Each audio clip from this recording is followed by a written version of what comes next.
एक छोटे से शहर में, जहां एक शांत नदी धीरे धीरे बहती थी, वहां एक युवक रहता था जिसका नाम रोहन था।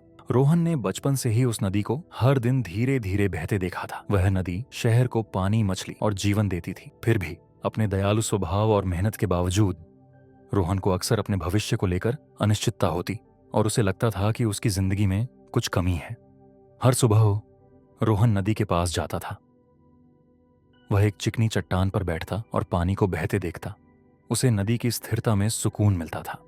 वह सोचता कि शायद नदी का राज उसे भी खुशहाल जीवन जीने का तरीका सिखा दे। एक ठंडी सुबह जब रोहन नदी के किनारे बैठा था, उसकी मुलाकात एक बूढ़े मछुआरे श्याम से हुई। श्याम ने अपना सारा जीवन पानी के पास बिताया था और उसकी आंखों में एक साधारण गहरी समझ झलकती थी। रोहन ने पूछा, श्याम, आप हर दिन इतनी शांति और खुशी कैसे बनाए रखते हैं? श्याम मुस्कुराया और बोला, नदी कभी अपनी राह के बारे में चिंता नहीं करती। वह बस धीरे धीरे बहती रहती है। चाहे कितनी भी अड़चनें आई, वह हमेशा रास्ता निकाल लेती है। यही उसका राज है। बिना डरे आगे बढ़ते रहो। रोहन ने ध्यान से सुना। उसे एहसास हुआ कि वह भविष्य की चिंताओं में इतना उलझा रहा कि उसने आसपास की सादगी को नहीं देखा। लेकिन अगर मुझे पता ना हो कि आगे क्या है, उसने पूछा।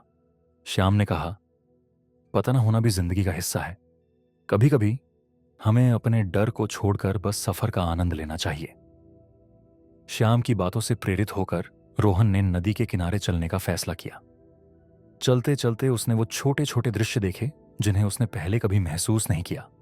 बच्चों का हंसना, आसमान में उड़ते पक्षी और एक लड़की का खुशी खुशी कूदना। हर पल जिंदगी से भरा हुआ था। रोहन को समझ आया कि उसकी चिंताएं उसे चारों ओर की सुंदरता से अंधा कर रही थी। चलते चलते रोहन को किनारे पर एक पुरानी नाव मिली। भले ही वह थोड़ी जर्जर लग रही थी, पर उसमें कुछ खास था। उसने नाव में चढ़ा और धीरे धीरे उसे पानी में धकेल दिया। जैसे ही वह नाव चलाने लगा, ठंडी हवा और शांत पानी ने उसे गहरी सुकून की भावना से भर दिया। पहली बार रोहन ने काफी समय बाद असली शांति महसूस की। नाव नदी में बहती रही। हर कुदाल मारने के साथ उसकी चिंताएं धीरे धीरे गायब होने लगीं और जगह ले गईं एक शांत आशा की। उसे समझ आया कि जैसे नदी अपने डर छोड़कर बहती है, वैसे ही वह भी आगे बढ़ सकता है। छोटी छोटी अड़चनें, जैसे गिरी हुई शाखा या अचानक मुड़ना, उसके लिए सीखने का मौका थीं। कुछ देर बाद नाव एक साफ और रोशन हिस्से में पहुंची जहां किनारे रंग बिरंगे फूलों से सजे थे। रोहन ने नाव को एक छोटे पेड़ से बांध दिया और किनारे पर बैठकर चारों ओर की सुंदरता को निहारने लगा। उस शांत पल में उसे समझ आया कि जिंदगी का मतलब हर चीज जान लेना नहीं, बल्कि सफर का आनंद लेना है और हर मोड़ से कुछ सीखना है। जब रोहन वापस शहर आया तो वह पहले से बिल्कुल अलग महसूस कर रहा था।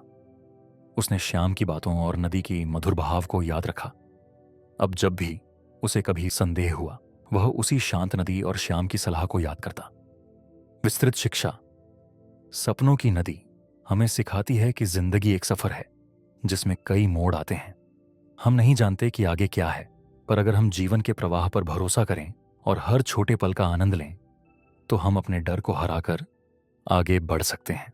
हर चुनौती एक मोड़ है जो हमें सीखने और उम्मीद के साथ आगे बढ़ने का मौका देती है।